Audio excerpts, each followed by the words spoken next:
지금 이 자리에 최민희 전 국회의원, 이상희 세명대 교수 두 분 나와 계십니다. 네, 어서 오십시오. 어서 오세요. 예, 저희들이 이제 계속 보여드렸어요. 사실은 박영선 후보자가 오늘 3명 중에 가장 또 언론의 관심을 많이 받고 있어서 이야기를 드렸는데 모두 발언 그리고 의사진행 발언, 자유한국당과 민주당 이 자료 제출을 가지고 가장 공방을 벌이고 있습니다. 뭐 오늘 청문회를 정회하자 뭐 이런 이야기까지 어제 있었지 않습니까? 일단 진행이 됐는데 지금 상황 어떻게 보고 계십니까?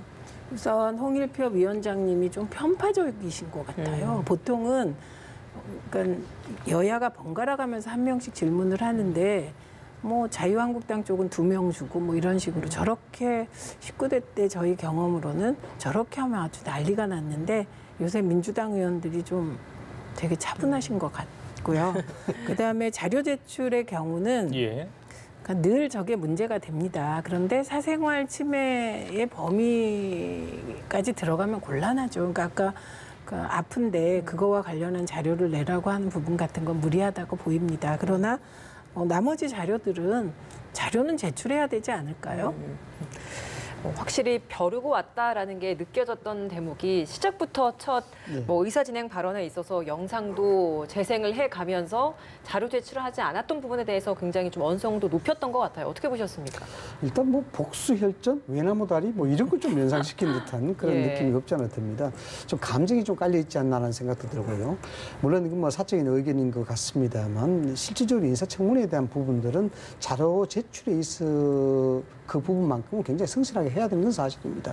그 부분에 대해서 그렇게 불성실하게 협조했으니까 그게 빌미를 줄 수밖에 없었다. 그것이 야당으로 하여금 공격의 빌미가 된 것이 아니냐 이렇게 봅니다. 왜냐 그러면 이미 26일 날에 자유한국당의 산자위원들이 모여서 소위 말하는 박영선 후보자 내로남불 영상이라는 양성 자료를 기자들한테 뿌렸어요.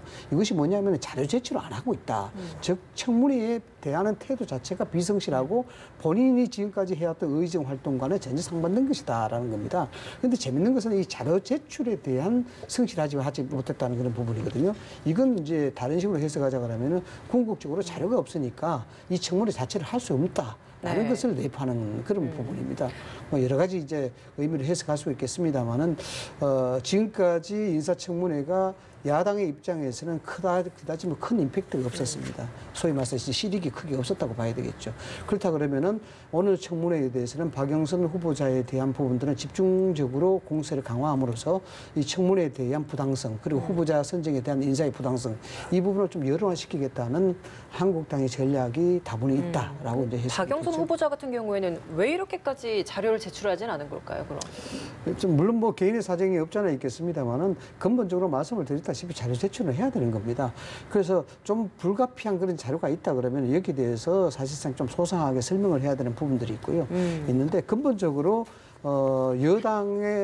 야당의 어떤 전략적인 프레임에 상당히 좀 좌우하는 부분이 지금 굉장히 크다고 봅니다. 그렇기 때문에 본인의 해명과는 달리 야당의 공세가 계속적으로 이어질 수밖에 없는 상황이 아닌가 이렇게. 알겠습니다. 박영선 후보는 사선의 국회의원이잖아요.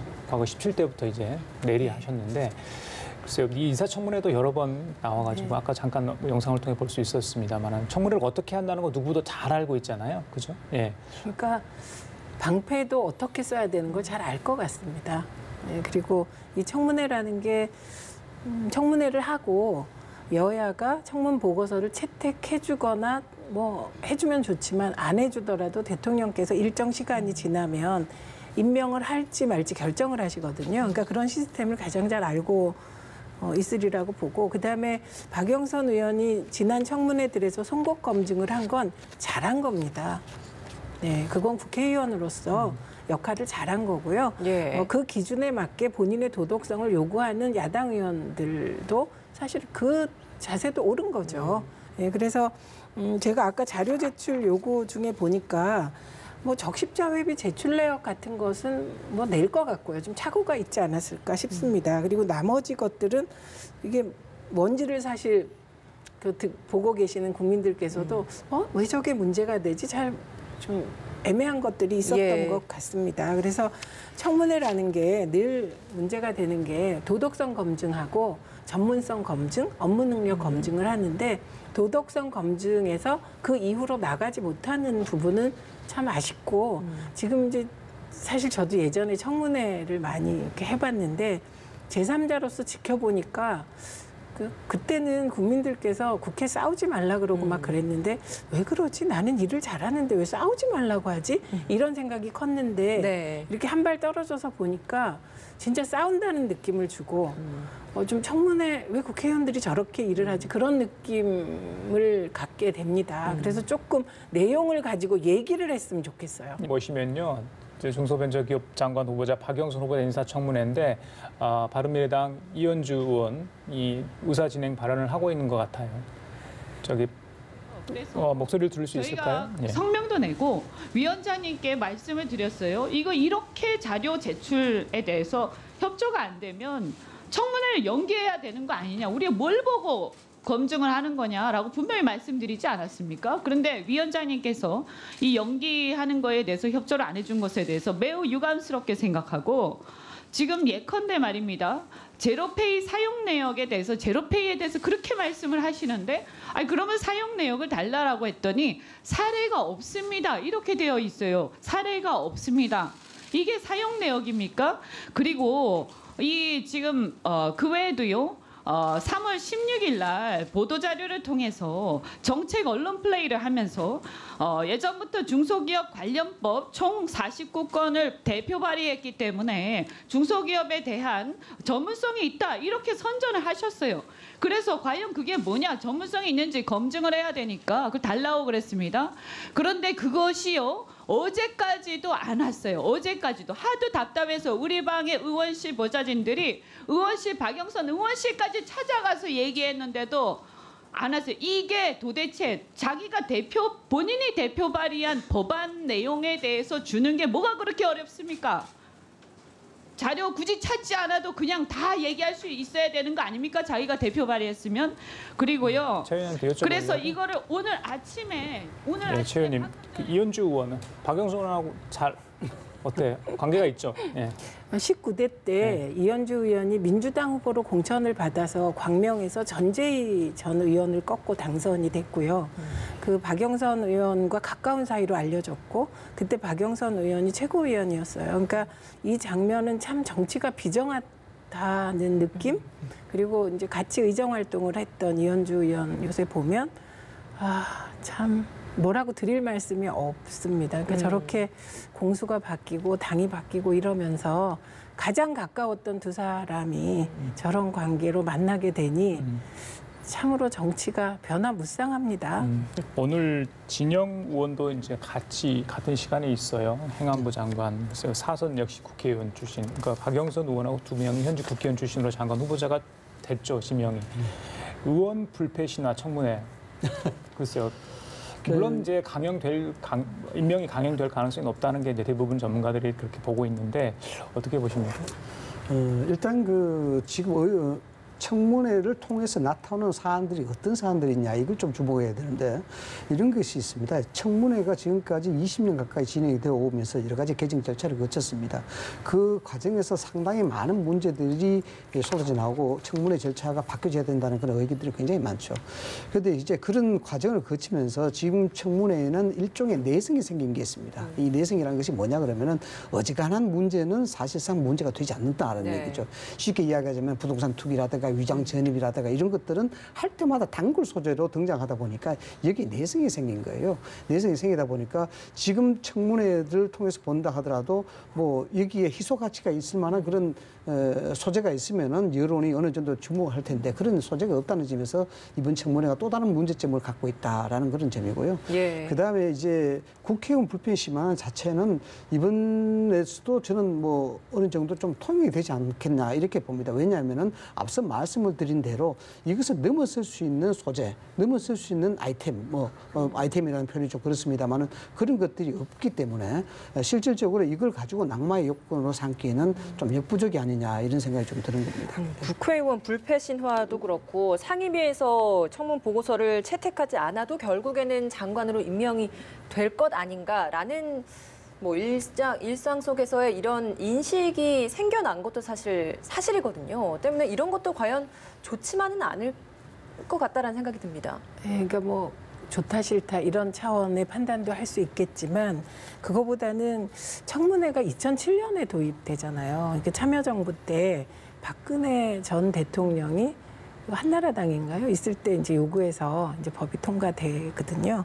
근데 그때 이게 인사청문회 제도가 도입될 때부터 논란이 있었던 겁니다. 그게 핵심이 뭐냐면 어쨌든 대통령이 되면 정부를 구성해서 일을 해야 되는데 인사청문회 제도를 지나치게 강화해 버리면 대통령이 인사권의 제약을 갖다 주는 것이죠. 근데 그럼에도 불구하고 지금까지 청문회가 왔다는 거는 필요했다는 겁니다. 최소한의 도덕성 검증 이런 게 필요했고 아마도 청문회를 대부분 도덕성 검증이라고 생각하지 정책 능력 검증이라고 생각하시는 국민들이 없을 것 같아요. 청문회가 그렇게 운영되어 왔고 그래서 지금 이제 한쪽 편 그러니까 도덕성 검증을 완벽하게 해야 된다. 100% 완벽해야 된다. 그것만으로 장관 임용의 기준으로 삼을 수가 없게 되어버린 거죠. 아까 말씀하셨듯이.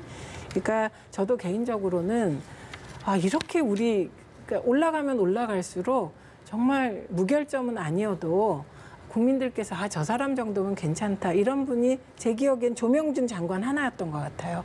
조명균 전 장관은 야당 의원들이 어떻게 이렇게 청렴하게 살아왔나 그렇게 얘기했거든요. 그래서 씁쓸합니다만 이게 우리의 현 주소인 걸 어떡합니까? 제가 좀 이 말씀 좀 드려야 될 것 같은데요. 왜냐 그러면 진짜 인사를 해봤던 그런 경험적 측면에서 이제 말씀을 드리자 그러면은 우리가 1948년도에 전 국회가 만든 이후에 대통령 인사권, 즉 대통령의 권력에 대해서 수많은 견제적 장치를 해왔습니다. 특히 인사권에 대해서는 청문회부터 시작해서 그다음 탄핵에 대한 부분도 있고 또 국정조사도 있고 국정감사도 있고 이런 것들이 절대적 권력에 대한 견제적 수단으로 국회가 이야기하는 것이거든요. 그런 측면에서 본다 그러면은 인사청문회가 도입되면서 여러 학자들이 제기한 부분이 뭐냐 그러면은 과도하게 대통령 인사권을 제한하는 것이 아니냐. 이런 측면에서 본다면은 위헌적 소지가 있다라고 이야기하는 것입니다. 그래서 여러 형태로 인사청문회를 바꿔나가야 된다라고 이제 주장하는 부분이 많죠.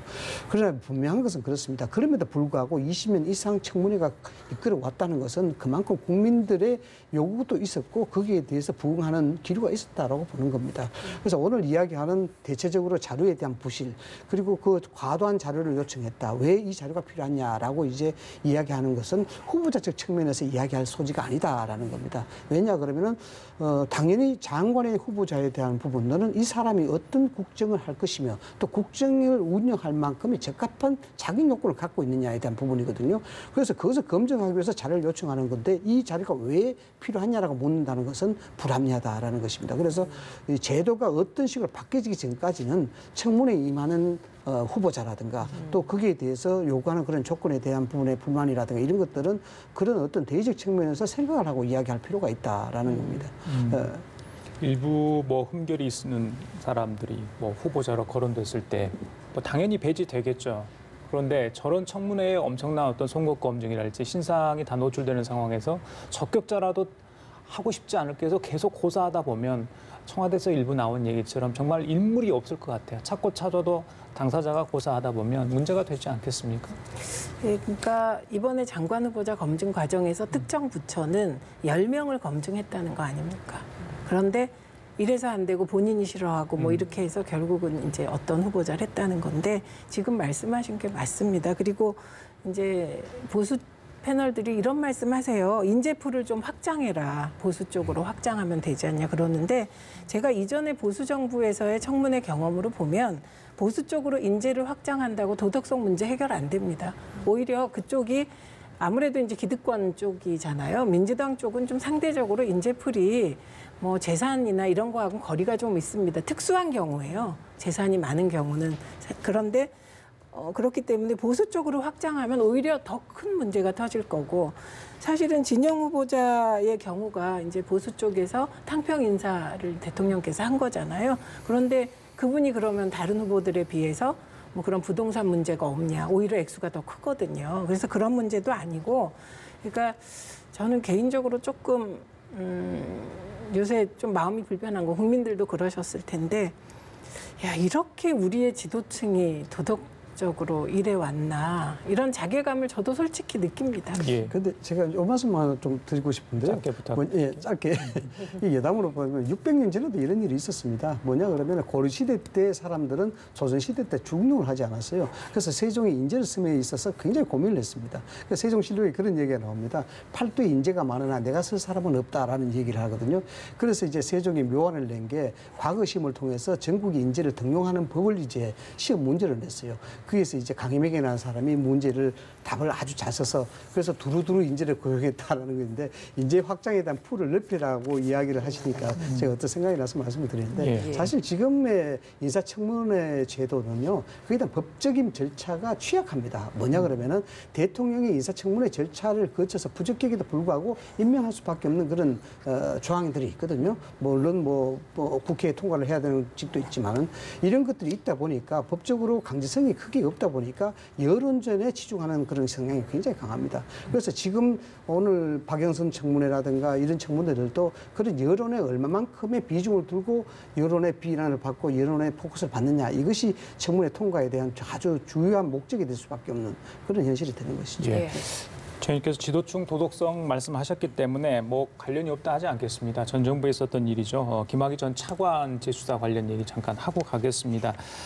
박근혜 정부 시절 민정수석실을 정면으로 이제 겨누고 있는 것 같아요. 그런데 이제 더불어민주당 조응천 의원이 왜 재수사 대상에서 빠졌냐 그 부분 본인도 물론 해명을 했습니다만은 자기 업무하고 관련된 부분에서 어떻게 그분 해석할 수 있습니까? 일단은 조응천 그 의원은 그 당시에 공직기강 비서관이기 때문에 인사검증팀인 거예요. 그렇죠. 그래서 실제로 인사검증팀에서 그 동영상 관련하여 보고를 올렸다는 거잖아요. 그때 곽상도 민정수석한테도 올렸고 이게 허태열 전 비서실장한테도 갔다. 그리고 민거리 3인방에게도 전달했다는데 돌아온 것이 박근혜 전 대통령이 본인이 아니라는데 왜 그러냐 이런 답을 얻었다는 얘기를 했습니다. 근데 지금 그 당시에 인사검증을 더 철저하게 하지 않았냐는 책임을 묻는 게 아니잖아요. 예, 김학의 전 차관에 대해서 그 관련 사실에 관한 수사를 은폐하고 경찰에 강압적인 행동을 했냐 안 했냐가 쟁점이잖아요. 그래서 이것과 관련하여서는 조응천 의원 같은 경우는 당시 공직기강 비서관이기 때문에 권한이 없는 일이었거든요. 예. 근데 만약에 그럼에도 불구하고 이후에 그런 사실이 나오면 조응천 의원도 수사하겠죠. 예. 그러나 지금까지는 조응천 의원은 그런 수사 은폐라든지 경찰에 대한 강압과는 무관한 것으로 되어 있어서 예. 그런 것 같습니다. 알겠습니다. 한국당 측에서는 사실 이번 김학의 사건 재수사하려면 드루킹 재특검 함께 해야 한다라고 주장을 하고 있는데 네. 이 부분에 대해서는 좀 어떤 입장이신지 궁금합니다. 야당의 입장으로서는 이 상황 자체를 상당히 정치 공방으로 몰고 갈 수 있는 그런 요건이 사실 필요합니다.